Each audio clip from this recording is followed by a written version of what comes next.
जिज्ञासु मित्रों, बहुत बहुत अभिनंदन है आप सभी का दिव्य सृजन में। प्रत्येक दिवस की भांति आज फिर हम यहाँ पर यह लाइव चर्चा का कार्यक्रम शुरू कर रहे हैं।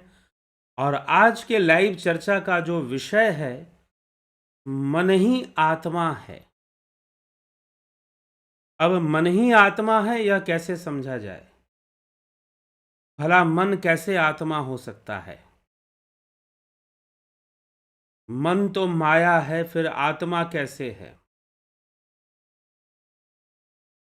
तो भगवान श्री कृष्ण इस आत्म संयम योग नामक अध्याय में, छठे अध्याय में, श्रीमद् भगवत गीता, उसमें यह विषय लेते हैं कि मन को आत्मा में कैसे लगाएं। और जब मन आत्मा में लगेगा तो मन क्या होगा? फिर संतों की वाणी, गुरुओं की वाणी कहती है, मन तो ज्योत स्वरूप है, अपना मूल पछाण। मन तो ज्योत स्वरूप है। मन क्या है? वह ज्योत स्वरूप है। माइंड क्या है? यह लाइट के फॉर्म में है। अपना मूल पछाण, कि अपने निज रूप को जानो। मन को लेकर बहुत सारी महापुरुषों की वानियां हैं, संतों की वानियां हैं। मन ही देवता, मन ही ईश्वर, मन से बड़ा न कोय। मन उजियारा, जब जब फैले जग उजियारा होए। मन राक्षस भी है, मन मित्र भी है, मन शत्रु भी है। लेकिन मन का जो मूल स्वरूप है, मन तो ज्योत स्वरूप है, अपना मूल पछाण। हे मन, तू ज्योत स्वरूप है। तेरा वास्तविक रूप क्या है? तेरा असली रूप क्या है? तू उसको पहचान। स्वरूप, निज स्वरूप को जानो। निज स्वरूप को जानो। अगर निज स्वरूप को नहीं जाना तो फिर योग ध्यान करने का कोई लक्ष्य ही क्या होगा? फिर किस लिए करोगे फिर? तो जिज्ञासुओं, आज का जो यह विषय है, मन ही आत्मा है, यह समझने का विषय है कि मन कैसे आत्मा है। मन का जो मूल स्वरूप है, जो उसका वास्तविक प्रकृति जो है, उसकी जो उसका रियल नेचर है, वह क्या है? मन स्थिर रहना चाहता है। मन को परिवर्तन ज्यादा पसंद नहीं है। कभी आप देखो कि मन की गति कैसी है। एक बार क्या हुआ कि एक गरीब परिवार, जिसने गरीबी में अपना जीवन गुजर बसर किया, छोटे से घर में वो रहते थे। एक कमरे का घर, एक किचन बाथरूम, बस इसमें पूरा परिवार रह लेता था। आज भी रहते हैं लोग। एक बुजुर्ग माता, अपने उसका जीवन गरीबी में बीता, अपने बच्चे को पढ़ाया लिखाया, लड़का पढ़ लिख गया, अच्छा धन कमा लिया, आईएएस बन गया। अब उसे एक बहुत बड़ा बंगला मिल गया, तो उसने कहा कि मां, अब हम इस छोटे घर में नहीं रहेंगे, हम बंगले में जाके रहेंगे। अब माता की 40 वर्षों की जो जिंदगी थी, उस छोटे से घर में बीत गई थी। 40 साल बाद पढ़ लिख कर बेटे ने कहा कि मां, हम छोटे घर में नहीं रहेंगे, बड़े घर में रहेंगे। अब माता को बड़े घर में ले गया, बड़े बंगले में। और जब बड़े बंगले में घर को में ले गया, माता घर में आ तो गई, काम करने वाले लोग नौकर चाकर भी, लेकिन अब माता का मन नहीं लग रहा है, माँ का मन नहीं लग रहा है उस बड़े घर में, उसको अपना छोटा घर याद आ रहा है। खुशबू चाहिए थी तो जगह तो छोटी-छोटी दूरियों पर हर सामान रखा हुआ था। कोई भी ज़रूरत का सामान है वो छोटी-सी दूरी पर रखा हुआ था। अपनी छोटी-सी दूरी को वो तय करने में ज़्यादा समय नहीं लगता था, कोई कष्ट नहीं होता था। कहने के लिए बड़ा घर तो अब मिल गया है, बड़ी खुशी की बात है, लेकिन फिर भी जब माता वहाँ रहना शुरू करती है तो 1 हफ्ते बाद, 2 हफ्ते बाद उसको लगता है कि उसका मन नहीं लग रहा। मन नहीं लग रहा बड़े घर में, क्योंकि 40 वर्षों से तो छोटे घर में रहा। 40 वर्षों से तो छोटे घर में रहा है, रही थी। अब वो बूढ़ी माँ को जब बड़ा बंगला मिल गया तो उसका मन नहीं लग रहा, क्योंकि 40 वर्षों से जिस घर को वो देखती रही, सारे अपने कर्म जो है, सारी जो आदतें हैं, उस घर के अनुकूल थीं। हर सामान अपने अनुसार वह रखती थी, उस जगह पर रखती थी, लेकिन जब बड़े घर में आ गई तो उसका मन नहीं लग रहा है। जब बड़े घर में आ गई तो अब उसका मन नहीं लग रहा है, उसको अपना छोटा घर ही याद आ रहा है। यह मन की प्रवृत्ति है। मन परिवर्तन को जल्दी स्वीकार नहीं करता और कई बार वो पॉजिटिव चेंजेस को भी स्वीकार नहीं करता। यह मन की गति है। फ्रांस की क्रांति में कहते हैं कि जब बहुत सारे लोगों को बंधक बनाकर रखा गया, काल कोठरी में रखा गया, लगभग 7 वर्षों तक उन्होंने सूर्य की रोशनी नहीं देखी। अंधकार में, अंधकूप में उनको रखा गया, अंधेरे कोठरी में।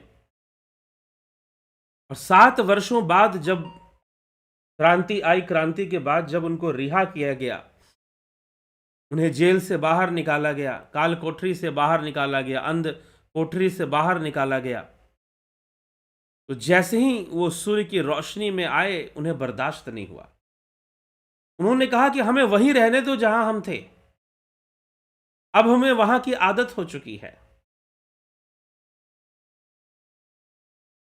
आदत हो चुकी है। आदत हो जाना, हैबिट्स डेवलप हो जाना, यह मन की प्रवृत्ति है। क्यों? क्योंकि मन है क्या, मन का निज स्वरूप क्या है। जहां हर चीजें बदल रही हैं वहीं तो प्रकृति काम कर रही है, और जहां कोई परिवर्तन नहीं है वहीं तो वह परमात्मा है, वह पुरुष है, वह आत्मा है। जहां चीजें नहीं बदल रही हैं, जहां कोई चेंजेस नहीं आ रही हैं, और मन भी नहीं चाहता कि ज्यादा कुछ चीजें बदलें, ज्यादा परिवर्तन आए, मन को भी पसंद नहीं। मन को भी अच्छा नहीं लगता कि ज्यादा परिवर्तन आए कोई। तो मन का जो निज स्वरूप है वह क्या है? मन में जितनी भी बातें आती हैं वह सब एक विकृति है, वह सब वृत्ति है, वह सब उपाधियां हैं। और उपाधियों से जब मन रहित हो जाएगा, मन में जब कोई उपाधि नहीं होगी, मन में जब कोई विचार नहीं होगा, मन में जब कोई वृत्ति नहीं होगी, तो फिर वह मन ही आत्मा हो जाएगा। मन और आत्मा में कोई भेद नहीं, वो एक ही तत्व हो जाएगा। इसीलिए भगवान श्री कृष्ण अब आगे अर्जुन को क्या बता रहे हैं? पहले तो उन्होंने बताया कि सुख की प्राप्ति कैसे होगी, वास्तविक सुख क्या है, जहां दुखों का कोई संयोग ही ना बने। ऐसी अवस्था है जहां दुखों का कोई संयोग ही ना बने। जब दुख के संयोग का वियोग हो जाता है तब योग होता है। समझो कि योग हुआ, आपने योग को प्राप्त किया, आप ऐसी अवस्था में चले गए, आप एक ही भाव हो गए, आप पूर्णतः स्थिर हो गए। जब आप ऐसी अवस्था में मन को ले गए, मन ही आत्मा हो गया फिर वहां पर। इसलिए मन का भी निज स्वरूप तो वही है। इसलिए मन आत्मा है। जब वृत्तियों में भटक रहा है, लोभ मोह काम क्रोध में भटक रहा है अनियंत्रित होकर, तब वो आत्मा नहीं है। लेकिन जब वो निज स्वरूप में चला जाएगा, जब कोई वृत्ति नहीं होगी, कोई आसक्ति नहीं होगी, तब मन ही आत्मा हो जाएगा। इसलिए कहा मन तो ज्योत स्वरूप है, अपना मूल पछाड़।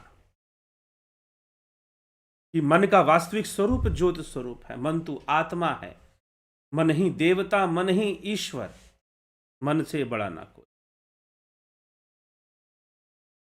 लेकिन इस मन को ठगने वाली माया है, प्रकृति है, जो हमेशा, लेकिन यह प्रकृति ही, यह माया ही फिर सहायक बन जाती है, मन की मुक्ति का साधन बन जाती है। सच पूछो तो मुक्त किसे होना है? इस मन को ही मुक्त होना है। जब वो सारे वृत्तियों और विकारों से मुक्त हो जाता है तो मन ही आत्मा हो जाता है। इसलिए आज का यह विषय मन ही आत्मा, सुनने में बड़ा अजीब लग रहा होगा, भला मन कैसे आत्मा हो सकता है? जी सही समझ रहे हैं कि मन तो आत्मा नहीं हो सकता, लेकिन मन जब शुद्ध हो जाए, मन तो उस पानी के समान है, जो रंग डाल दोगे वैसा बन जाएगा, जो हैबिट दे दोगे वो हैबिट अडॉप्ट कर लेगा वो। ये तो आप मन को वैसा बना लेते हो, वैसे संस्कार दे देते हो, वैसे आदतें दे देते हो, फिर वो उन आदतों का विकास कर लेता है, उसी में रहना शुरू कर देता है। लेकिन अगर चित्त वृत्ति निरोध हो जाए, जो महर्षि पतंजलि कहते हैं योगस चित्त वृत्ति निरोधा, अगर ऐसा हो जाए तो फिर मन शुद्ध हो जाएगा, निज स्वरूप को प्राप्त हो जाएगा, वह स्वयं ही निज स्वरूप बन जाएगा। तद्द्रष्टु स्वरूपे अवस्थानाम। तो श्री भगवान भी यहां पर कुछ ऐसा ही अभ्यास सिखा रहे हैं। श्री भगवान भी यहां पर कुछ ऐसा ही अभ्यास सिखा रहे हैं कि कुछ तुम करो जिससे कि यह मन निर्मल हो जाए, ना कोई वृत्ति, ना पाप रहे मन में, ना पुण्य रहे मन में, मन स्थिर हो जाए। मन स्थिर हो जाए, और स्थिर होना उसकी प्रकृति है, स्थिर होना उसकी प्रवृत्ति है। इसीलिए जब परिवर्तन आता है, मन को स्वीकार नहीं। उन कैदियों को स्वीकार नहीं हुआ कि हमें पहले तो खुशी हुई कि हम रिहा हो जाएंगे, हमें जेल से बाहर निकाला जाएगा, लेकिन जब बाहर निकले तो सूर्य की रोशनी को, सूर्य के प्रकाश को सहन नहीं कर पाए, क्योंकि 7 वर्षों से उन्होंने रोशनी देखी ही नहीं, उनकी आंखों को कुछ देखने को मिला ही नहीं। अब आंखें वो क्षमता खो बैठे थी कि वो सूर्य की रोशनी को देख पाए, मन भी वो क्षमता खो बैठा था। मन परिवर्तन नहीं स्वीकार करता, मन ही तो इंद्रियों को तैयार करवाता है, ये करना है और ये नहीं करना। तो मन का जो वास्तविक स्वरूप है वह आत्म स्वरूप है। बाकी तो वो उपाधियां लेकर बैठा हुआ है, वृत्तियों को लेकर बैठा हुआ है कि ऐसा है, वैसा है, इस तरह से है, उस तरह से है, और बुद्धि के साथ संलग्न होकर यह मन भी कार्य किए जा रहा है। लेकिन मन का जो वास्तविक स्वरूप है वह आत्मा है, इसलिए मन ही आत्मा है। तब मन और आत्मा में भी कोई भेद नहीं। लेकिन जब वृत्तियों के वशीभूत है, इंद्रियों के वशीभूत है, इंद्रिय अनुभूतियों के वशीभूत है, और उसके अनुसार कार्य कर रहा है, तो फिर यह जो मन है आत्मा नहीं। उस समय तो यह मन वृत्ति सारूप्यम इतरत्र, वृत्ति सारूप्यम इतरत्र, फिर जैसी वृत्ति होगी मन भी वैसा ही स्वरूप धारण कर लेगा, फिर जैसी वृत्ति होगी मन भी वैसा ही बन जाएगा, मन भी वैसा ही हो जाएगा। इसीलिए अभ्यास करना चाहिए धीरे धीरे मन को आत्म स्वरूप में लाने के लिए। और यही श्री भगवान 24वें श्लोक से समझाना शुरू करते हैं। संकल्प प्रभावान सर्वान कामान अशेषतः त्यक्त्वा मनसा एव इंद्रिय ग्रामम समन्ततः विनियम्य। संकल्प से उत्पन्न होने वाली संपूर्ण कामनाओं का त्याग करना चाहिए। मन से ही इंद्रिय समूह को सभी ओर से हटाकर, मन से ही, मन के द्वारा ही मन का नियंत्रण होता है, तो मन से ही इंद्रिय समूह को सभी ओर से हटाकर, मतलब इंद्रियों से आने वाले जो अनुभूतियां हैं, इंद्रियों से आने वाले जो कामनाएं हैं, जो उनको अलग करो कुछ देर के लिए, और अभ्यास शुरू करो और यह अभ्यास अलग करने का मतलब क्या है कि जबरदस्ती अलग करो। कुछ लोग यह कह देते हैं, डंडा देने वाली बात। अब होता क्या है, जब आप डंडा दिखा दो कि भाई इस ओर नहीं देखना है, ये नहीं खाना है। अब आपने बता दिया, आपने समझाया तो नहीं, सिखाया तो नहीं कि इस मन को कैसे नहीं खाने की ओर ले जाएं। ये एक माइंड मैनेजमेंट की बात है, how you manage your mind. पहले मैं कोरोना टाइम से पहले कुछ स्कूल और कॉलेजेस में मैंने ये माइंड प्रोग्रामिंग पर कोर्सेज दिए थे, लेक्चर दिए थे, how to program your mind. मन को तैयार करना पड़ेगा, इसलिए मन को पहले समझो कि मन है क्या, और वो कुछ ही विषयों में तैयार करना पड़ेगा। हर विषय में कुछ विषय जो काम करती हैं वो बेसिक इंस्टिंक्ट की तरह काम करती हैं, जैसे आहार, निद्रा, भय, मैथुन। इनको हम बेसिक इंस्टिंक्ट कह सकते हैं। जीव का मूल प्रकृति के अंदर ये चीजें आ जाती हैं, आहार, निद्रा, भय, मैथुन, 4 चीजें। इनको अलग करके इनको हैंडल करने का तरीका अलग होता है। लेकिन दूसरी जो आदतें हैं हमारी खाने पीने की, और उसमें हम सुधार लाएं, और दूसरी कई चीजें, हैबिट्स हैं, वो चाहे तो हम अपने माइंड को प्रोग्राम कर सकते हैं उस तरह से, जिस तरह से कि वो करने के लिए तैयार हो जाए। हम अपने माइंड को प्रोग्राम कर सकते हैं, और भगवान श्री कृष्ण यहां पर माइंड प्रोग्रामिंग ही सिखा रहे हैं। साधना नहीं होती तो साधना की लत डालनी पड़ेगी, आदत डालनी पड़ेगी, और जबरदस्ती नहीं, क्योंकि मन कार्य करेगा।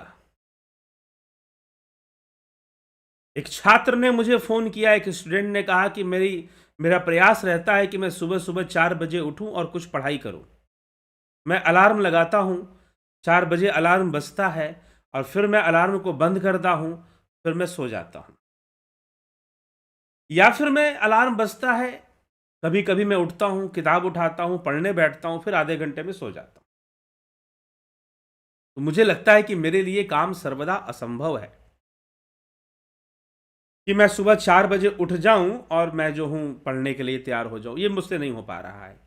आपके पास कोई उपाय हो तो बताओ। मैंने कहा कि देखो भाई, अब अचानक से कोई आदत डालने की कोशिश करोगे तो अचानक से कोई अच्छी आदत तो पड़ नहीं जाएगी, समय लगेगा, क्योंकि मन परिवर्तन नहीं चाहता और तुम उसे बदलना चाहते हो। जिस ट्रैक पे वो चल रहा है उसे चेंज करना चाहते हो। बदल जाएगा, लेकिन धीरे धीरे, समय लगेगा, समय लगेगा। तो भगवान कहते हैं कि अपने मन को इंद्रियों से हटाओ, मन से इंद्रियों को हटाओ। ये क्या एक दिन में हो जाएगा? जी नहीं। क्या क्षण भर में चुटकी बोलने से हो जाएगा? नहीं। गुरुजी ने आज्ञा दिया है मन को इंद्रियों से हटाओ, तो क्या हट जाएगा? नहीं हटने वाला, नहीं हटने वाला। इसीलिए साधना में विकास कैसे हो? कई बार बहुत सारे गुरुजी लोग पहले ही डरा देते हैं, कैसे ये साधना होगी, कैसे वो 4 बजे उठेगा। मैंने कहा कि तुम अपना काम करो, अपने संकल्प को दृढ़ करो। सोने से पूर्व डेली कम से कम 11 बार ये संकल्प करो कि तुम जो है 4 बजे सुबह उठोगे और पढ़ोगे। अपने आप को ये बात याद दिलाओ, एक प्रोग्राम वे में काम करो। और ये मन की प्रवृत्ति है कि वो कम से कम तुम्हें एक हफ्ता और बहुत ज्यादा खींच कर तो 43 डेज तक वो काम करेगा। अगर 43 दिन तक, 43 डेज तक तुमने कोई संकल्प को सिद्ध किया, डेली उसका विधिवत चिंतन किया कि मुझे ये करना है, देखना एक टाइम ऐसा आएगा कि बिना अलार्म लगाए ही तुम्हें तुम्हारा मन उठा देगा। अलार्म नहीं भी लगाओगे ना, 4 बजे तुम अपने आप उठ जाओगे। एक साइकोलॉजिकल अलार्म तुम्हारे अंदर फिट हो जाएगा, एक मनोवैज्ञानिक रूप से अलार्म तुम्हारे अंदर फिट हो जाएगा, काम करने लगेगा और तुम उठ जाओगे। अलार्म नहीं भी लगाओगे फिर भी उठ जाओगे।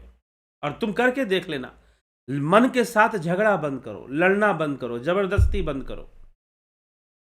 मन की प्रवृत्ति को समझो और मन के अनुसार ही कर्म करो, जो इसकी अपना जो पैटर्न है इसका काम करने का।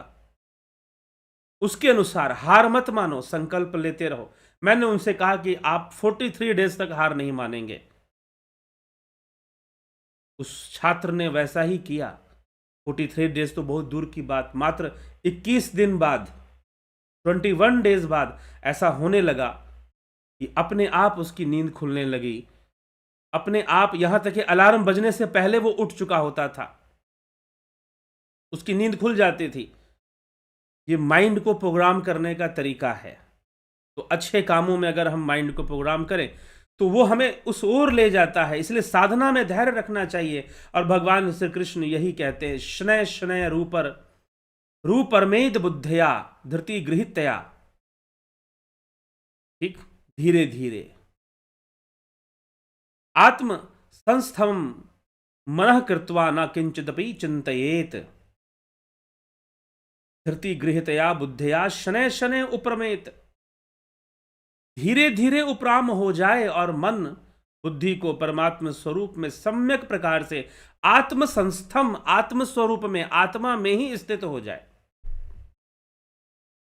अब भगवान जो ये पहले के श्लोक में जो बात कहते हैं वो यहां जाकर 24वें श्लोक में जो बात कहते हैं वो 25वें में जाकर पूरी होती है। इसलिए गीता पढ़ो तो किसी अकेले श्लोक का अर्थ मत निकालो, गड़बड़ हो सकता है।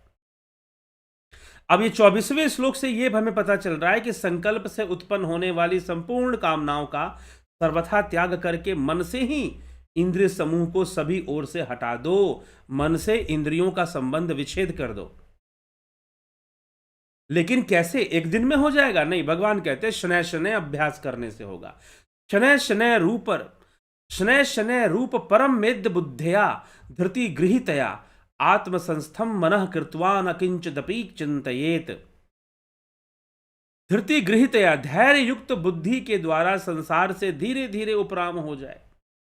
धीरे धीरे अभ्यास करो, डेली अभ्यास करो।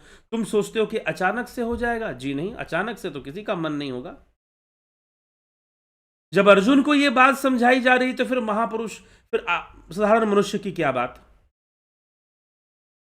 इसीलिए ध्यान योग कोई ऐसा विषय नहीं कि एक ही दिन बैठोगे और सारी सिद्धियां निकाल लोगे।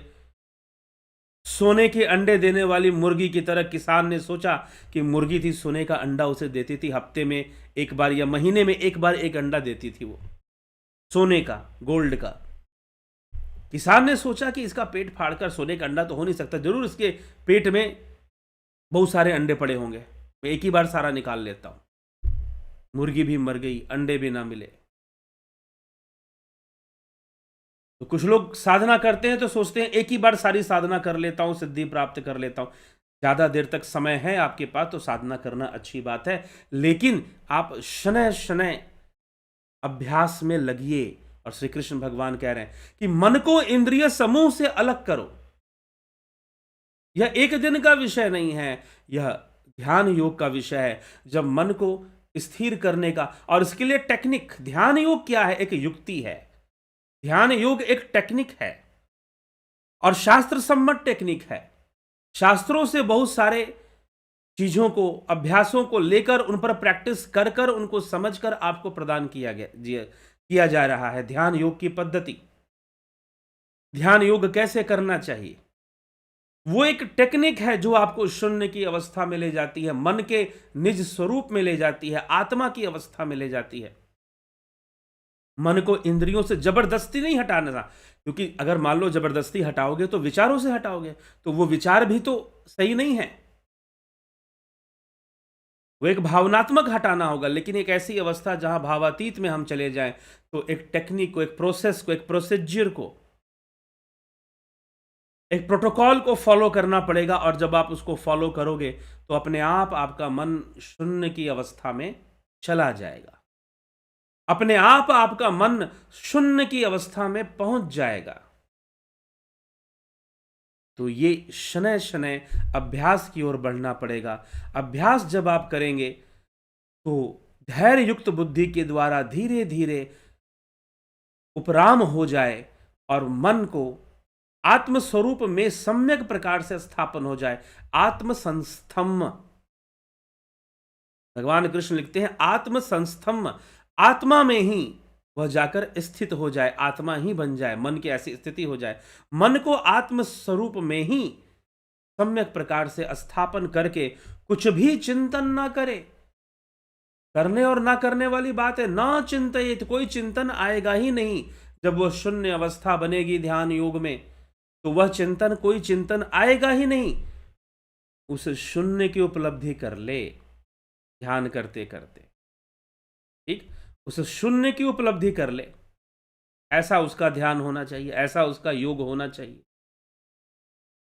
तो जब ऐसी अवस्था बनेगी तभी यह सार्थक होगा। तो शनय शनय अभ्यास करते हुए डेली बैठो ध्यान में। अगर डेली नहीं बैठोगे तो फिर आगे बढ़ना मुश्किल होगा। सोचोगे एक ही साथ सब कर लेंगे, जी नहीं, धीरे धीरे आपको करना होगा,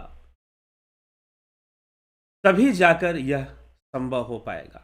तो अभ्यासरत होना पड़ेगा। भगवान अभ्यास के रूप प्रेरित कर रहे कि अभ्यास करो। और फिर कहते हैं निरंतर अभ्यास में लगो, डेली बैठो। यतो यतो निश्चरति मनश्चंचलम स्थिरम ततस्ततो नियम एतद आत्मनैव वशम नयेत। यतो यतो निश्चरति मनश्चंचलम स्थिरम, कि जहां जहां, जैसे जैसे मन चंचल होता है, अस्थिर चंचल मन जहां जहां विचरण करता है, वहां वहां से हटाकर इसको आत्मा में ही भली भांति लगाओ। इसको आत्मा में ही, आत्मनि एव वशम नयेत, आत्मनि एव वशम नयेत। नियम्य एतत, हटाकर, नियम्य एतत आत्मनि एव वशम नयेत, अर्थात हटाकर उसको आत्मा में ही लगाओ, आत्मा में ही लगाओ।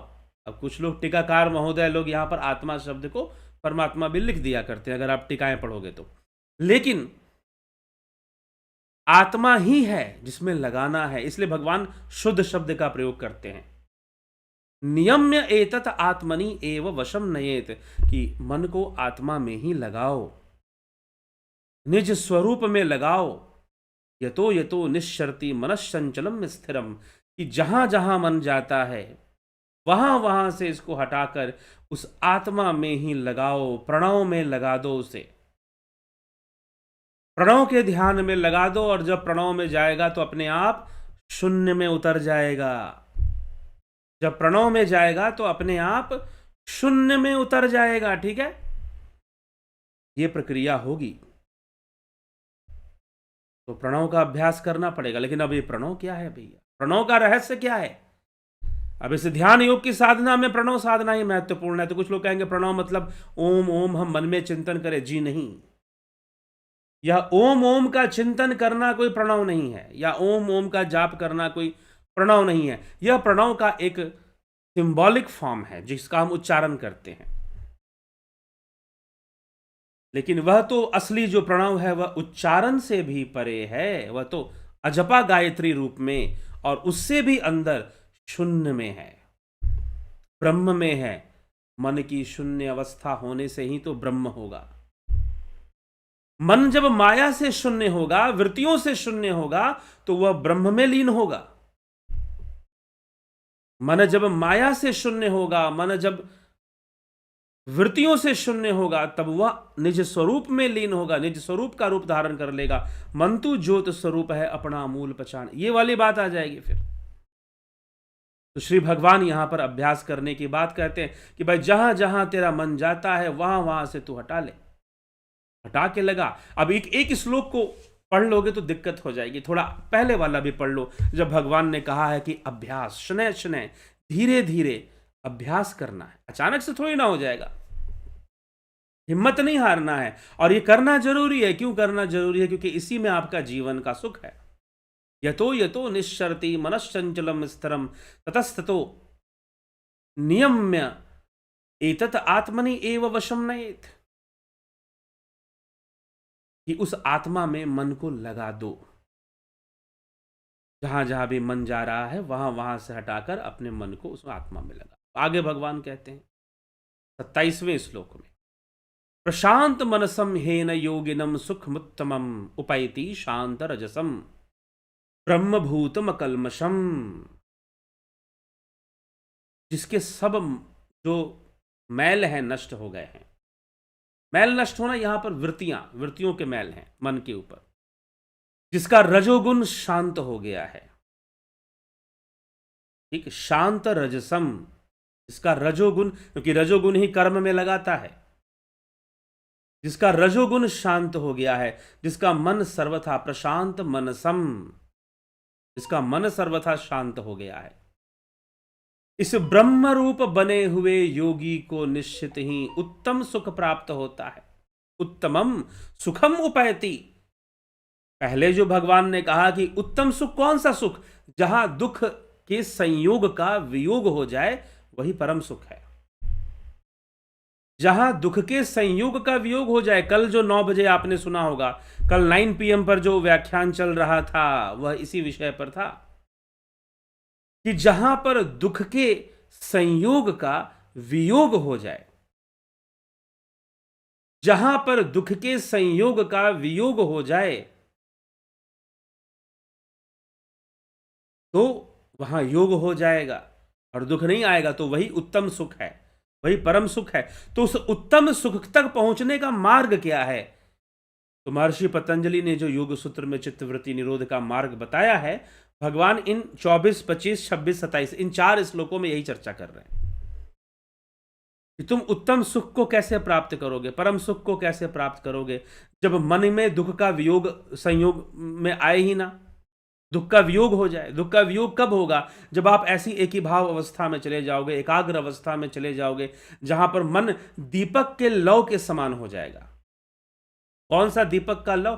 जैसे कि एक कमरे में जहां पर वायु का कोई स्पंदन नहीं होता, वायु तो है लेकिन उसका कोई वाइब्रेशन नहीं है, उसका कोई वेव नहीं है, उसकी कोई लहर नहीं है। तो जो दीपक की लौ होगी बिल्कुल सीधी जलेगी, स्ट्रेट, हिलेगी डुलेगी नहीं। जब वैसी अवस्था जब चित्त की हो जाएगी, जब बिल्कुल एकाग्र हो जाओगे, फोकस्ड हो जाओगे और अपने आप बाहर की चीजों का प्रभाव आप पर नहीं पड़ेगा, आप ज्यादा प्रभावित नहीं होगे बाहरी चीजों से। लेकिन ऐसी अवस्था में योगी कर्तव्य रूप में फिर भी कर्म कर सकता है और करते हैं। इसी को कर्म योग कहा गया। इसलिए कहा गया कि सांख्य योगी जो होते हैं वो स्वतः ही कर्म योगी बन जाते हैं, अपने आप उनके अंदर कर्म योग की भावना आ जाती है, जबरदस्ती करवानी नहीं पड़ती। कर्म योग करने के लिए या योगी बनने के लिए, सन्यासी बनने के लिए उन्हें अग्नि कर्मों का त्याग नहीं करना पड़ता, क्योंकि उनको तत्व ज्ञान हो चुका है। उनके लिए घर गृहस्थी में रहना और सन्यास में रहना, जंगल में रहना सब बराबर हो चुका है, इसलिए वो अपने सामान्य अवस्था में बने रहते हैं। यही ज्ञान राजा जनक सुखदेव मुनि को दे रहे हैं, समझा रहे हैं कि कैसे योग करना है, कैसे जीवन जीना है, संतुलन के साथ, योग के साथ, ध्यान योग के साथ। जी हां, तो ध्यान योग के साथ हमें जीवन जीना है। तो किस प्रकार से जीना है, कैसे जीना है, तो हमें यह समझना चाहिए।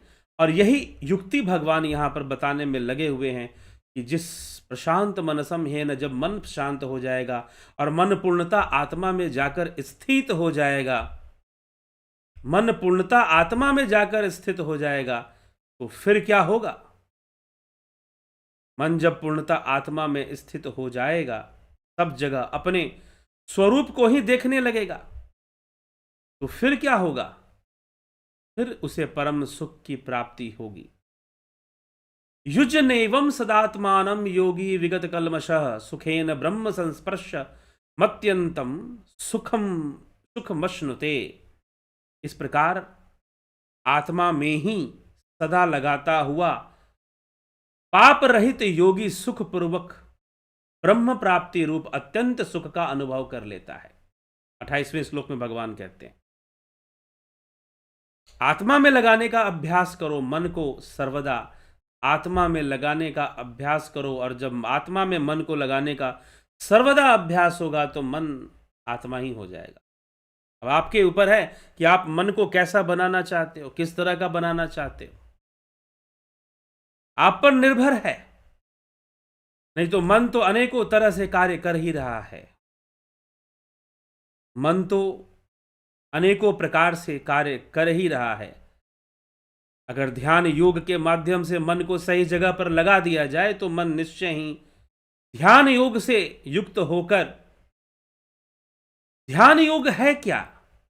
यही है जो भगवान श्री कृष्ण गीता में बता रहे हैं कि कैसे मन को आत्मा में स्थित करना है। और आत्मा में स्थित करने का मतलब क्या है? आत्मा में स्थित करने का मतलब कि मन स्वयं ही आत्मा है। जब सारी वृत्तियों का निरोध हो जाएगा, इंद्रिय समूह का निरोध हो जाएगा, तो फिर बचेगा क्या? जो मन बचेगा वो आत्मा ही है, वो शून्य में ही लीन हो जाएगा, वो वही रूप हो जाएगा, वो वही है। इसलिए जब जीवो ब्रह्म है वना पर, तो मन भी तो वही है। मन उससे अलग कहां? मन उससे अलग कहां? आवश्यकता अभ्यास की है, आवश्यकता अभ्यास की है। ध्यान योग का अभ्यास जब हम करेंगे तो निश्चय ही ध्यान योग के अभ्यास से, ध्यान योग वह अभ्यास है जिससे कि ध्यान योग वह अभ्यास है जिससे कि आप आत्मा में मन को स्थिर कर सकते हैं। तो आत्मा में मन स्थिर हो जाए, इसके लिए ध्यान योग करना चाहिए। और ध्यान योग का जो कोर्स है, यह इस प्रकार से यह कोर्स चलता है जैसा कि 20 फरवरी से शुरू होने वाला है। 20 फरवरी से यह कोर्स शुरू होने वाला है। तो 20 फरवरी से आप कोर्स ज्वाइन कर सकते हैं ध्यान योग के लिए। कुछ लोग पूछ रहे थे, तो इसलिए मैंने बता दिया। चलिए, तो ध्यान योग वही प्रक्रिया है कि इस मन को आत्मा में स्थित कैसे किया जाए, भगवान कृष्ण बता रहे हैं। अब एक बात बताओ, यह भी सोचने वाली एक बात है कि भाई अर्जुन तो युद्ध भूमि में खड़ा है, उसे तो युद्ध करना है, तो अगर वो अपने आप को आत्मा में स्थित कर लेगा तो भला युद्ध कैसे करेगा? अब यह भी एक प्रश्न उठता है। कुछ लोग ऐसा प्रश्न कर भी चुके हैं मुझसे। तो मैं इसलिए आज इसकी चर्चा ले रहा हूं कि भाई अगर मन आत्मा में स्थित हो गया तो भला वो युद्ध कैसे करेगा? उसके अंदर तो कोई भावना नहीं आएगी। कृष्ण यही चाहते हैं कि वह निष्काम भाव से युद्ध करे। थोड़ा सा कॉन्फ्लिक्ट होता है कि भाई हम बिल्कुल निष्काम हो जाएंगे तो कोई काम करेंगे कैसे? लेकिन प्रारंभ में ऐसी समस्या आती है। कई लोग ध्यान योग करते हैं तो वो मुझसे कहते हैं कि जब हम ध्यान योग ज्यादा करते हैं तो हमें संसार के किसी भी कार्य में मन नहीं लगता। ध्यान योग में से कुछ साधकों का यह कहना है। बड़ा अच्छा महसूस होता है और मन नहीं करता कि हम किसी को डांटें, हम किसी को बोलें, हम किसी को कुछ कहें। और कई बार लगता है कि जरूरी है, फिर भी हम शांत बने रहते हैं। तो ऐसे भी तो काम नहीं चलेगा। प्रारंभ में ऐसा होता है, लेकिन जब अभ्यास बढ़ेगा तो परिपक्वता बढ़ेगी, तो फिर आप देख पाएंगे कि आप अपने आप को स्थिर भी रख पाएंगे और जो आपका कर्तव्य कर्म है आप वो भी धीरे धीरे कर पाएंगे। वो भी धीरे धीरे आप कर पाएंगे। ऐसी बात नहीं कि वो नहीं होगा, वो भी हो पाएगा। तो भगवान कृष्ण यही चाहते हैं कि अर्जुन ऐसी अवस्था में मन को रखे और निष्काम भावना से वह अपने सारे कर्मों को करे, युद्ध भी करे, ना कि दुर्योधन की तरह सकाम भाव से करे। दुर्योधन लोभ लालच में युद्ध कर रहा है, अर्जुन को लोभ लालच नहीं है। अर्जुन कह रहा है कि नहीं, अर्जुन पर उसका सतोगुण हावी हो गया है, वो बचना चाहता है, वो नहीं चाहता कि मुझे युद्ध करना पड़े। संतुलन बिगड़ रहा है अर्जुन का, लेकिन कृष्ण भगवान बचाने में लगे हैं अर्जुन को। हे अर्जुन, ऐसी बात नहीं है, तू निष्काम भावना से युद्ध कर। और पूर्णतः निष्काम होने के लिए जो स्थिति बननी चाहिए, उस स्थिति का वर्णन भगवान कर रहे हैं कि किस प्रकार से उस परम सुख की प्राप्ति होती है। सबसे बड़ा सुख कौन सा है? ऐसा सुख जहां दुखों का संयोग ही ना बने, जहां दुखों के संयोग का वियोग हो जाए, वही तो सर्वोत्तम सुख कहलाएगा। और यह कब होगा? जब योग सिद्ध योगी होगा, अपने योग को परिपक्व कर लेगा। और योग को परिपक्व कब कर लेगा? जब वह वृत्तियों से मुक्त हो जाएगा, एक ही भाव हो जाएगा, ध्यान में लीन हो जाएगा, तब वह सारे वृत्तियों से मुक्त होकर परमानंद का अनुभव करेगा। और वहां पर ना तो कोई सांसारिक सुख का संयोग होगा, ना सांसारिक दुख का संयोग होगा। वहां पर मात्र आत्मा का अनुभव और पूर्ण स्थिरता। और जब मन को मिलेगा यह स्वाद, तो मन अपने आप आध्यात्मिक होना शुरू हो जाए। मन अपने आप अध्यात्मिक की ओर भागेगा, फिर ध्यान की ओर भागेगा। ध्यान करना ही उसका सबसे बड़ा उद्देश्य हो जाएगा, ध्यान में लीन होना। ठीक है। तो इसीलिए यह भगवान यहाँ पर इन सभी विषयों को लेकर समझा रहे हैं, बता रहे हैं कि किस प्रकार से एक योगी उत्तम सुख को प्राप्त करता है, ब्रह्म संस्पर्शम, अत्यंत सुख का अनुभव कर लेता है। ठीक, अत्यंत सुख का अनुभव कर लेता है। तो अत्यंत सुख का अनुभव कैसे हो, यही श्री कृष्ण भगवान यहां पर समझा रहे हैं। तो चलिए, तो मन स्थिर हो, मन ही आत्मा है, मन आत्मा, मन का निज स्वरूप आत्मा ही है, मन का निज स्वरूप आत्मा ही है, लेकिन यह आत्मा तक बन जाए, यह भटका हुआ है, इंद्रियों में, विचारों में, वृत्तियों में लगा हुआ है। लेकिन जब ये इससे मुक्त हो जाएगा, जब वह वृत्तियों से शून्य हो जाएगा, तो मन क्या होगा? फिर मन आत्मा ही तो होगा, यह मन ही आत्मा होगा। इसलिए मन तो ज्योत स्वरूप है, अपना मूल पहचान, मन को अपना मूल पहचानना चाहिए। मन ज्योत स्वरूप है, अपना मूल पहचान, उसे अपना मूल पहचानना चाहिए। और जब वो अपने मूल को पहचानेगा, आत्म स्वरूप को जान लेगा, तो अपने आप ही वह स्थित हो जाएगा। और यह कैसे होगा? फिर से हम एक बार दोबारा देख लेते हैं सारी चीजें। 24वें श्लोक में भगवान कहते हैं कि संकल्प से उत्पन्न होने वाली संपूर्ण कामनाओं को सर्वथा त्याग कर ही इंद्रिय समूह को सभी ओर से हटाकर अभ्यास करे। शनैः शनैः धृति गृहीतया बुद्ध्या शनैः शनैः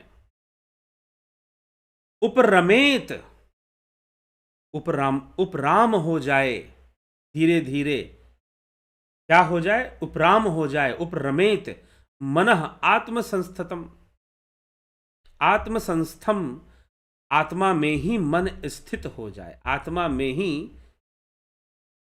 हो जाए।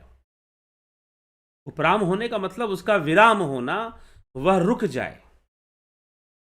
रमना शब्द है, एक रमना, उपराम होना और एक है विराम होना, एक है रमना। रमन मतलब एक गति, वृत्तियों में रमण करना या आत्मा में रमण करना। विराम होने से मतलब कि रमण करना, रुकना, विरोधी शब्द हो जाएगा, विराम हो जाए। वृत्तियों में जो रमण है मन का, वह रुक जाए, विराम हो जाए। लेकिन उपराम यहां पर कहा जा रहा है, उपराम जो धीरे धीरे होगा, अचानक से नहीं होगा, धीरे धीरे होगा तो उपराम होगा। ठीक, उदासीन हो जाए और जब वो साधना करेगा, ध्यान योग में शून्य की अवस्था में जाएगा और मन को जब शून्य अवस्था का आनंद मिलेगा, तो अपने आप उपराम की ओर वो बढ़ेगा, अपने आप वह उपराम की ओर बढ़ेगा। और उपराम जब होगा तो फिर उसका रमण बदलेगा और वह आत्मा रमण हो जाएगा, आत्मा रमण हो जाएगा। वह जो रमण करने वाली शक्ति है वही तो राम है। रमते सर्वभूतेषु अस्थावरेषु चरेषु च अंतर आत्मा स्वरूपेण यच्च रामेति कथ्यते। जो रमण कर रहा है सभी भूत प्राणियों में, रमते सर्वभूतेषु अस्थावरेषु चरेषु, सभी स्थानों में रमण कर रहा है। रमते सर्वभूतेषु अस्थावरेषु चरेषु च अंतर आत्मा स्वरूपेण यच्च रामेति कथ्यते। अंतर आत्मा स्वरूपेण यच्च रामेति कथ्यते। जो अंतरात्मा में भी रमण कर रहा है उसी को राम कहते हैं, वही राम है, वही आत्मा है। तो इसीलिए उसमें शनैः शनैः उसका उपराम हो जाए, और जब उसका उपराम हो जाएगा तो वह स्थित हो जाएगा अपनी ही अंतरात्मा में, आत्मस्वरूप ही हो जाएगा, जैसा है वो वैसा ही हो जाएगा। तो धीरे धीरे अभ्यास करने के लिए कह रहे हैं। और फिर जहां जहां भी मन जाता है, ये तो निश्चरति मनश्चंचलम स्तरम ततस्ततो नियम एतद आत्मनेव वंशनयेत। ठीक, तो आत्मा में ही जहां जहां विचरण करता है वहां वहां से हटाकर उसे आत्मा में लगाओ, शनैः शनैः अभ्यास करो। और जब शनैः शनैः अभ्यास होगा तो उत्तम सुख की प्राप्ति होगी, सारे मैल दूर हो जाएंगे, रजोगुण शांत हो जाएगा, मन शांत हो जाएगा, और वह उत्तम सुख जहां पर दुखों का संयोग संभव नहीं है, उस अवस्था को प्राप्त कर लेगा। और इस प्रकार अपने आप को सदा आत्मा में लगाता हुआ मैल रहित होकर, मल रहित होकर, उसका मन मल रहित हो जाएगा, पाप रहित हो जाएगा। योगी सुखपूर्वक ब्रह्म प्राप्ति रूप अत्यंत सुख का अनुभव कर लेता है, परम सुख का अनुभव कर लेता है। योगी की ऐसी अवस्था बन जाती है। तो यह एक अभ्यास का विषय है। अभ्यास करते हुए मन अपने निज स्वरूप को प्राप्त कर लेता है, और जो मन का निज स्वरूप है वह क्या है? वह आत्मा ही है। अब यही अभ्यास प्रैक्टिकल वे में, अब यह अभ्यास आपको कैसे करना है? प्रैक्टिकल वे में आपको यह अभ्यास कैसे करना है, इसी के लिए यह कोर्स जो आपको कराया जाता है, ऑनलाइन कोर्स। क्या है यह ऑनलाइन कोर्स? ध्यान योग का कोर्स, जो कि इस महीने में 20 फरवरी से शुरू होगा।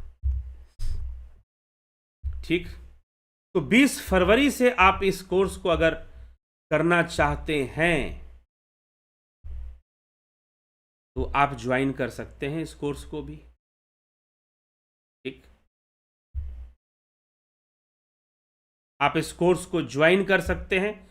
अब देखिए, यह जो कोर्स है यह उन लोगों के लिए है जो गंभीरता से समझते हैं कि भाई मुझे ध्यान योग करना है, मुझे ध्यान योग करना है। जो गंभीरता से इस बात को समझ चुके हैं कि मुझे ध्यान योग करना है, वही इस कोर्स को ज्वाइन करते हैं, और उन्हीं को यह कोर्स दिया जाता है। यह कोर्स सशुल्क है, इसकी दक्षिणा देनी पड़ती है, तब यह कोर्स ज्वाइन होता है। क्योंकि यह उन लोगों के लिए है नहीं जो गंभीर नहीं है, यह गंभीर लोगों के लिए है। जो गंभीर लोग हैं, जो वास्तव में ध्यान योग में उतरना चाहते हैं, वास्तव में एक श्रेष्ठ जीवन को जीना चाहते हैं, एक उत्तम जीवन को जीना चाहते हैं, ध्यान योग के साथ जीवन को जीना चाहते हैं। तस्माद योगी भव अर्जुना, अर्जुन को श्री कृष्ण कह रहे हैं कि योगी बन जा। अर्जुन युद्ध करते हुए भी योगी बनेगा, बन रहा है। हम भी योगी बने। संसार में आना, खाना पीना, सो जाना, सब काम है पशु समाना जी। तो सब पशु के समान है ही, लेकिन ये तो होगा ही होगा। प्रकृति तो हमसे करवा ही लेगी खाना पीना सो जाना, और वो हमसे करवा ही रही है। प्रकृति के बंधन में हम कर ही रहे हैं, लेकिन मनुष्य जीवन की सार्थकता योग में है। और यह ध्यान योग ज्वाइन कर कर आप निश्चय ही का लाभ उठाकर आप अपने जीवन में योग को लाकर और योग मार्ग पर चलकर आप इससे बहुत ही लाभान्वित हो सकते हैं। ठीक है, तो यह हमें समझने की आवश्यकता है, लाभान्वित होने की आवश्यकता है। और योग को समझकर, योग को लेकर भी बहुत तरह की बातें होती हैं, मैं चर्चा करता रहता हूं। योग का मतलब संतुलित जीवन को जीना, संतुलन को बनाना, और ध्यान योग संतुलन ही बनाता है। मानसिक संतुलन, मानसिक संतुलन, शारीरिक संतुलन भी जरूरी है, जिसके लिए हम दूसरी कई क्रियाएं करते हैं, आसन वगैरह भी करते हैं, प्राणायाम वगैरह भी करते हैं, यौगिक क्रियाएं करते हैं। और फिर शारीरिक के साथ मानसिक संतुलन भी बेहतर बने, उसके लिए ध्यान योग भी जरूरी, ध्यान योग भी उसके लिए बहुत जरूरी है। तो हम ध्यान योग भी करें, और यह ध्यान योग जब मिलेगा तो दिशा बदलेगी और दशा भी बदलेगी। दिशा बदलेगी तो दशा भी बदल जाएगी। करने का विषय है। ऑनलाइन चल रहा है, ऑफलाइन में भी इसको शुरू करने की तैयारी पूरी चल रही है। शीघ्र ही आपको ऑफलाइन के लिए भी भविष्य में सूचित किया जाएगा। लेकिन ध्यान रखें, जब ऑफलाइन होगा तो वो किसी विशेष स्थान पर होगा, वहां आपको पहुंचना होगा, वहां आपको आना पड़ेगा, तब जाकर ऑफलाइन कोर्स का आप लाभ उठा पाएंगे। ऑनलाइन आप घर में जहां पर भी हैं, आप इसे ज्वाइन कीजिए और इसका लाभ उठाइए। लेकिन ऑनलाइन है, इसे गंभीरता से करना है, और गंभीरता से कर सकते हैं तभी ज्वाइन कीजिए। और इसीलिए इसका शुल्क भी है, निर्धारित शुल्क है। और आप इसको ज्वाइन करने के लिए आप संपर्क कर सकते हैं। कहाँ संपर्क करेंगे? तो इस नंबर पे आप संपर्क करेंगे, 9661802459। ठीक, इस नंबर पे संपर्क कर कर आप सारी जानकारी लेंगे कि इस कोर्स को कैसे ज्वाइन करना है। आपको सारा डिटेल दिया जाएगा इस कोर्स को ज्वाइन करने के लिए। ठीक है, तो guided meditation, transcendental meditation, spiritual healing, ये कोर्स के अंतर्गत ध्यान योग से ये क्या है, मैं अभी आप जुड़े रहें, आगे के व्याख्यानों में मैं बताऊंगा कि गाइडेड मेडिटेशन क्या है, ट्रांसेंडेंटल मेडिटेशन क्या है, स्पिरिचुअल हीलिंग क्या है। आप जुड़े रहेंगे तो आने वाले व्याख्यानों में हर रोज 9 PM पर यहाँ पर व्याख्यान आपको दिए जाते हैं। कई बार लाइव दिए जाते हैं, कई बार प्रीमियर वीडियोस भी होते हैं, लेकिन ज़्यादातर लाइव ही देने की कोशिश होती है और लाइव ही होगा। तो आप जरूर उस ध्यान योग की ओर आगे बढ़ें और अपना कल्याण करें। चलिए आगे बढ़ते हैं, हम आपके कमेंट्स भी देख लेते हैं।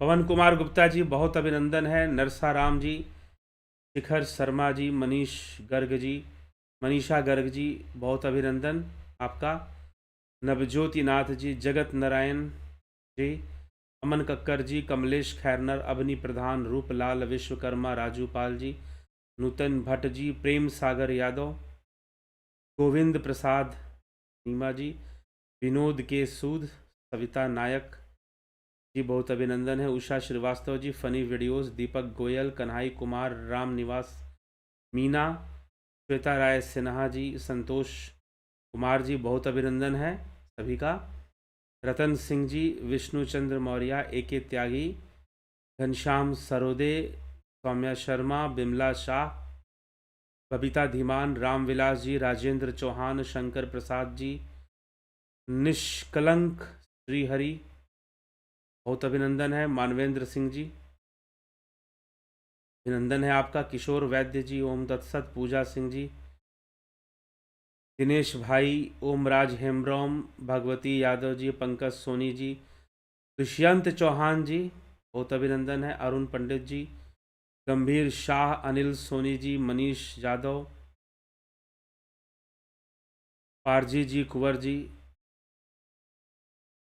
शून्य शरीर ही ध्यान है, जी हाँ, शून्य ध्यान जब सही से लगेगा तो शून्यता की प्राप्ति होगी। नथु सिंह जी, किशोर वैद्य जी, उपरति का अर्थ क्या है? उपरति मतलब एक वैराग्य, उपरति हो जाना मतलब कि अलग हो जाना, उदासीनता, वैराग्य को ही उपरति कहते हैं, ठीक है।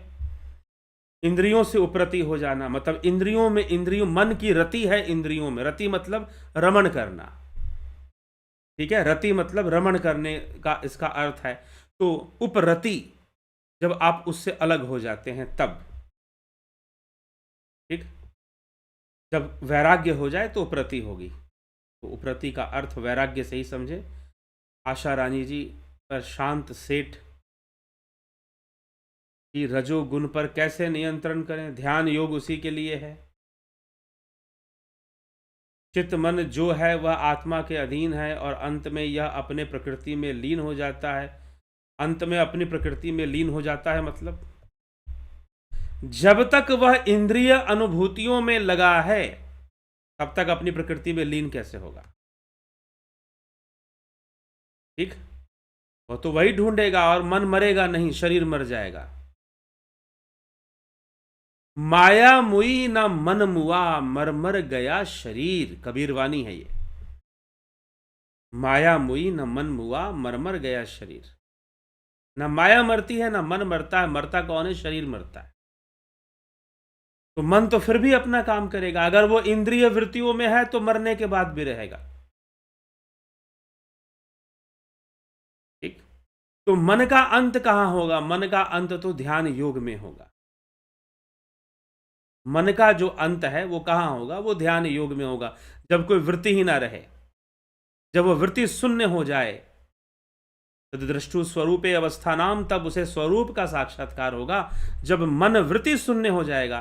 और जब तक वह वृत्ति शून्य नहीं होगा तब तक तो चलता रहेगा मन का सारा खेल और उसका व्यापार और उसकी चंचलता, ठीक है।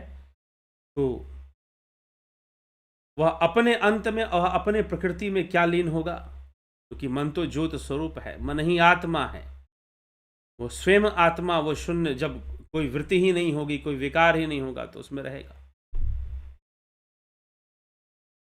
ठीक है। तो ये हमें समझना चाहिए और इसको समझकर मन ध्यान योग से ही मन का अंत होगा और तब जाकर अपना मूल स्वरूप को वो जान लेगा और उसी में लीन हो जाएगा, वही बन जाएगा फिर वो। आत्मा ही बन जाएगा। फिर यही प्रोसेस भगवान श्री कृष्ण यहाँ पर समझा रहे हैं। श्रीमद् भगवद गीता के 24वें से 28वें श्लोक तक आज हमने चर्चा की। अब उसके आगे की चर्चा कल के व्याख्यान में हम देखेंगे, समझेंगे, उससे सुनेंगे। तो चलिए इसी के साथ विराम देते हैं। और आप ध्यान योग करने के इच्छुक हैं तो जरूर संपर्क कर ध्यान योग की जानकारी ले सकते हैं। ठीक है, इसी के साथ मैं अभी विराम देता हूं और कल फिर मिलते हैं 9 PM लाइव चर्चा में। बहुत बहुत आभार और अभिनंदन आप सभी का। ठीक, तो जब ऐसा होगा, मैंने चित्त को देखा है। चित्त कोई दूसरी चीज है क्या? दीप जैसा कलर ज्योति पुंज। चित्त क्या हमसे कोई दूसरी चीज है? चित्त क्या कोई दूसरी चीज है कि हम उसे देखेंगे? प्रश्न ये है।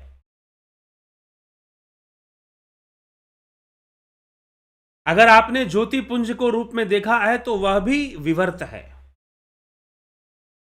हाँ ठीक है, वह इंद्रियों के परे है। इंद्रियों के परे होने के कारण आप उसे इंद्रियातीत या अलौकिक कह सकते हैं। लेकिन वह जो ज्योति पुंज है वह भी विवर्त है। विवर्त मतलब मैनिफेस्टेशन है।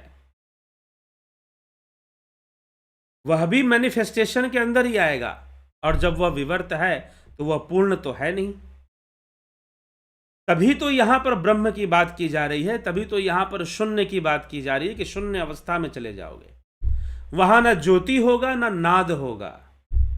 हां, लेकिन जब ध्यान योग करोगे तो ज्योति और नाद ध्यान योग में सहयोगी अनुभूतियां हैं। ज्योति पुंज का दिखाई देना, नाद का सुनाई देना ध्यान योग में अत्यंत सहयोगी अनुभूतियां हैं, मैं ये कह सकता हूं। लेकिन वह ज्योति पुंज ही चित्त है या वही आत्मा है, ऐसा मत समझ लेना। यही गलती हो जाती है। ऐसे ऐसे गुरु जी लोग हैं जो कहते आओ भगवान दिखा देते हैं, आओ भगवान दिखा देते हैं, आओ भगवान का दर्शन करवा देते हैं। कुछ ध्यान करेंगे, साधक को ज्योति पुंज के दर्शन होंगे, उन्होंने बोलेगा हो गया दर्शन, जाओ। लेकिन योग की यात्रा तो उस ज्योति पुंज से भी आगे है, उस नाद से भी आगे है। ठीक, तो इसीलिए सबसे पहले तो आप ये जान लीजिए कि चित्त आपसे कोई अलग तत्व नहीं है, कोई अलग तत्व नहीं है वो। अगर ऐसा होता तो जीवो ब्रह्म बना पर कैसे होगा? वो आप ही हैं जो हैं। इसलिए ज्योति पुंज का दर्शन भी चित्त की वृत्ति के अंदर आएगा, क्योंकि चित्त के बाहर तो कुछ अनुभव हो ही नहीं सकता। चित्त के बाहर तो कुछ ये अनुभव हो ही नहीं सकता। अभी क्या है कि हम लोग फिलॉसफी पर एक कोर्स चलता है, ऑनलाइन कोर्स चलता है, वो भी शुरू होगा कुछ दिनों में, उसका भी डिटेल आपको मिल जाएगा। तो फिलॉसफी के ऊपर कोर्स चलता है, और जो कोर्स है फिलॉसफी के ऊपर वो इसी विषयों की व्याख्या करती है कि वेस्टर्न फिलॉसफर और कई लोगों ने अंततः किस तरह से चित्त को बताया है, चित्त को बताया है। तो क्या है? मन बुद्धि चित्त, मन बुद्धि अहंकार, इन तीनों को एक साथ चित्त कहा गया है। योग सूत्र अगर हम जाते हैं तो अगर ज्योति दिखाई देती है तो वह ज्योति भी एक वृत्ति हुई, चित्त वृत्ति हुई। तो चित्त से बाहर तो एक तिनका भी, कुछ भी अनुभव नहीं हो सकता चित्त से अलग हटकर।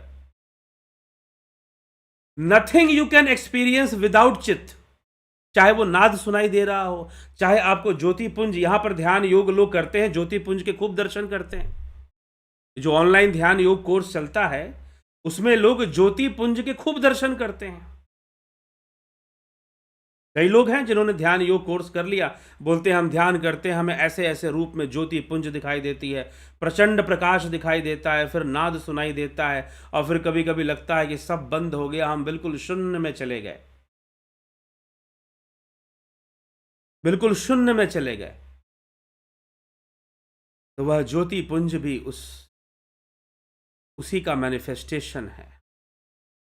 और कई बार उसी का विवर्त है, लेकिन कई बार दिख जाता है।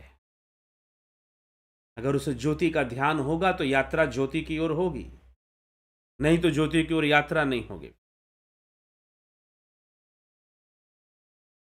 जो चित्त है, चित्त में ही वो प्रकट हो रहा है। चित्त से अलग कोई अनुभव नहीं आ सकता, चित्त के बिना कोई अनुभूति नहीं हो सकती है। संपूर्ण संसार का जो अनुभव हो रहा है वह चित्त के अंदर ही हो रहा है, चित्त के बाहर कुछ भी नहीं हो रहा है। लेकिन जब चित्त वृत्ति का निरोध हो जाएगा, सारी वृत्तियां निरोध अवस्था में चली जाएंगी, संसार की वृत्तियां और आंतरिक वृत्तियां। और जब ये आंतरिक वृत्तियां हैं, कुछ ध्यान की वृत्तियां हैं, शिव सूत्र में इसका बहुत अच्छा वर्णन मिलता है। ना ज्योति होगा, ना नाद होगा, उससे भी आगे बढ़कर जब शून्य होगा तो चित्त ब्रह्म हो जाएगा, चित्त ही ब्रह्म हो जाएगा। चित्त फिर चित्त नहीं रहेगा, वो ब्रह्म बन जाएगा। तो इस तरह से हम इसको समझ पाएंगे। ठीक है, दीप जैसा कलर ज्योति पुंज, ठीक है, बिल्कुल हमसे अलग, या फिर ऐसा लग रहा था हम उसे देख रहा था, ठीक है। हॉस्पिटल में मेडिसिन रिएक्शन से ऐसा हुआ था, मैं जीवन में फर्स्ट टाइम देखा था बिना आंख का। जी हाँ, होता है। और जो यहाँ पर ध्यान योग लोग करते हैं वो बिना आंख के ही देखते हैं उस ज्योति पुंज को, अंतर में ही देखते हैं।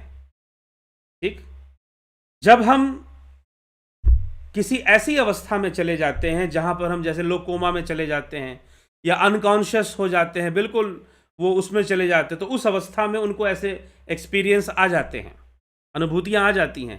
तो ध्यान योग में हम स्वतः ही ऐसी अवस्था में जाते हैं जहां पर हम इंद्रियों से कट जाते हैं, मन की वृत्तियों से कटते हैं, तो अपने आप वो ज्योतिपुंज प्रकट होता है और उसका दर्शन होता है।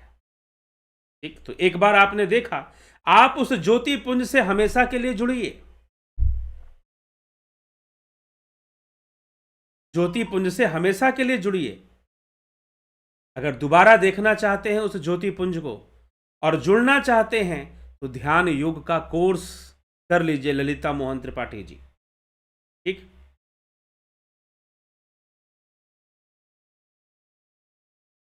तो चलिए इसी के साथ हम अंतर में ही दिखेगा, वैसा हो जाता है। और भी कई लोग हैं ऐसा बताते हैं कि हम बीमार थे और ऐसी स्थिति हमारी बन गई थी, उस समय हमें ऐसी अनुभूतियां हो रही थी, होती हैं, बिल्कुल सही बात है। लेकिन अगर जुड़ गए, स्वस्थ अवस्था में उससे जुड़ गए, मन को उस ज्योति के साथ जोड़ लिया, उसके लिए अभ्यास करना पड़ेगा। और उसके लिए ध्यान योग के माध्यम से जब वो ज्योति प्रकट होगा तो फिर आप उसे देखेंगे। उसके लिए हॉस्पिटल नहीं जाना, उसे तो स्वस्थ अवस्था में ही करना है। ध्यान में ऐसा क्यों लगता है कि मैं ब्रह्मांड हूं, मानो मेरा लय हो रहा हो पूरी सृष्टि में? हाँ, ऐसी अनुभूतियां भी आती हैं। ठीक है, मैं ही सब कुछ हूं, मुझी में सब कुछ है। अगर ऐसे अनुभव को आप प्राप्त कर चुके हैं तो आप ब्रह्म हो चुके हैं। आदि गुरु शंकराचार्य ने कहा कि भाई यह तो ब्रह्म अवस्था है जहां पर आपको संसार में यह जगत ब्रह्म रूप दिखाई दे, जगत ब्रह्म रूप दिखाई दे, ऐसी अवस्था बन जाए। आदि गुरु शंकराचार्य ने विवेक चूड़ामणि में बहुत सुंदर ढंग से इसकी व्याख्या की है, बहुत सुंदर ढंग से इसकी व्याख्या की है कि किस अवस्था में योगी जो है इस जगत को और फिर जगत के प्रति जो उसकी प्रतिक्रियाएं होती हैं वो सर्वदा निष्काम हो जाती हैं, अपने आप निष्काम हो जाती हैं। बड़े से बड़ा आकर्षण उसे आकर्षित नहीं करता जब वो ऐसी अवस्था में चला जाता है, क्योंकि वो जगत और ब्रह्म में कोई भेद नहीं करता। और यही अद्वैत सिद्धांत का उद्देश्य है कि आत्मा और ब्रह्म का भेद खत्म हो जाए, आत्मा और ब्रह्म के एकत्व बोध हो जाना ही तो ब्रह्म ज्ञान है। ठीक, ऐसा हो जाए। बस ये मानने का विषय नहीं है। कई बार लोग कुछ मान लेते हैं कि मैं ही सब कुछ हूं, मैं ही ब्रह्म हूं। नहीं, यह मानने का विषय नहीं है, यह पहुंचने का विषय है, इस अवस्था में जाने का विषय। यह मान्यता का विषय नहीं है। यह कोई प्रवचन सुनकर हमने मान लिया कि भाई हम ही सब कुछ है, हम ही ब्रह्म है, हम ही हैं। तो यह मान्यता का पहले तो ब्रह्म तत्व को समझ लेने की आवश्यकता है कि ब्रह्म तत्व क्या है। जो भावातीत है, जहां कोई भावना नहीं है। सबसे पहली बात, भावातीतम, त्रिगुण रहितम, जो त्रिगुण से परे, भावनाओं से परे, तो वहां पर कोई भावना नहीं रहेगी। यह भी भावना नहीं रहेगी कि मैं ब्रह्म हूं।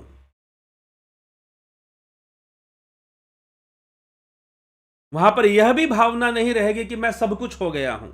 नहीं, मैं शून्य हो गया हूं, मैं जीरो हो गया हूं। जब ऐसा लगने लगे तो समझिए कि आप ब्रह्म हो रहे हैं।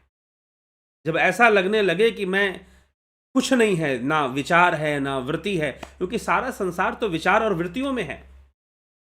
यहां तक कि पाश्चात्य दार्शनिक इमैनुअल कांट जैसे दार्शनिक, हीगल जैसे फिलोसोफर, उन्होंने मारा कि सब कुछ तो एक आइडिया में है। आदर्शवादी दर्शन जिन्होंने दिया, और आदि गुरु शंकराचार्य यही समझा रहे हैं कि सब कुछ तो कुछ ना होने में है। तो फिर जब वो शून्य की अवस्था बनेगी तो समझो कि आप ब्रह्म हो रहे हैं। नहीं तो अभी अगर संसार में ही सब कुछ बन रहे हैं तो अभी तो वृत्तियों का ही साम्राज्य फैल रहा है, वृत्तियां ही फैल रही हैं। तो यह समझना है, नहीं तो यहां पर गलती हो सकती है, मिस्टेक हो सकता है। अगर कोई प्रवचन सुनकर या कोई विचार सुनकर हम ये मान लें, आंख बंद कर लें और बैठ जाएं कि हम ही सब कुछ हैं, यह भी एक भावना है। हाँ ठीक है, ऐसा अभ्यास आपको शांति देगा, अच्छी बात है, कोई बुराई नहीं है, लेकिन यात्रा तो लंबी है। जब शून्य की अवस्था बन जाए तब जाकर। ठीक, ध्यान में अगर मैंने दोबारा उस ज्योति को देख लिया तब धन्य हो जाऊंगा। गुरुजी कुछ कीजिए, जरूर संपर्क कीजिए आप, और ध्यान योग का कोर्स ज्वाइन करके आप लाभान्वित होइए। संपर्क कीजिए 9661802459 इस नंबर पर आप व्हाट्सअप मैसेज कर दीजिए। ध्यान योग की पद्धति से जुड़ने के लिए आपको सूचना दी जाएगी, आपको विचार दिए जाएंगे कैसे जुड़ना है। ठीक है, चलिए, तो इसी के साथ विराम देते हैं आज के इस कार्यक्रम को। कल फिर मिलते हैं 9 PM लाइव चर्चा में। बहुत बहुत आभार आप सभी का। ओम तत्सत।